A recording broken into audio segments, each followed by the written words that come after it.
The exact nature of the second coming is broached in this chapter 40, entitled The Second Coming, in which it's preliminary to the more detailed aspects of that view. The second coming is probably best viewed within the context of the discourse on the Mount of Olives. I'll call the Olivet Discourse in Matthew 24 and parallels. And if one looks at this section, there's a very clear indication this is the largest eschatological statement Jesus gives in the New Testament, and it's the only time he really addresses the issue, because the disciples really put him on the spot, and they put him in a place where seemingly they're just demanding a direct answer to the question. And in this chapter, Matthew 24, verse 3, here the disciples come, and the text says, as he sat upon the Mount of Olives, the disciples came unto him privately, saying, Tell us, when shall these things be?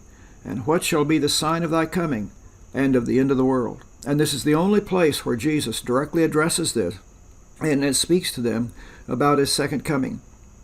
And he begins to answer, and he says, don't let anybody deceive you. Many people are going to come and claim to be me.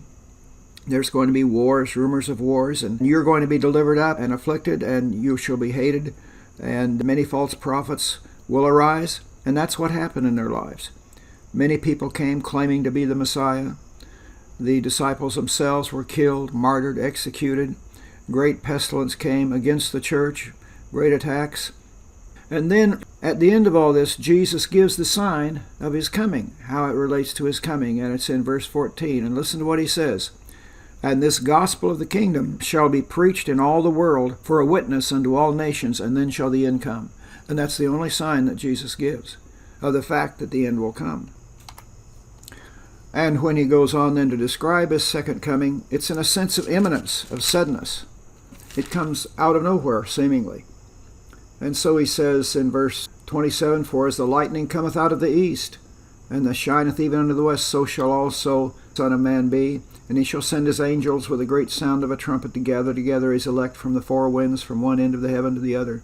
And at that day and that hour no man knows. So really, you see, it's correct to say that the second coming can occur anytime.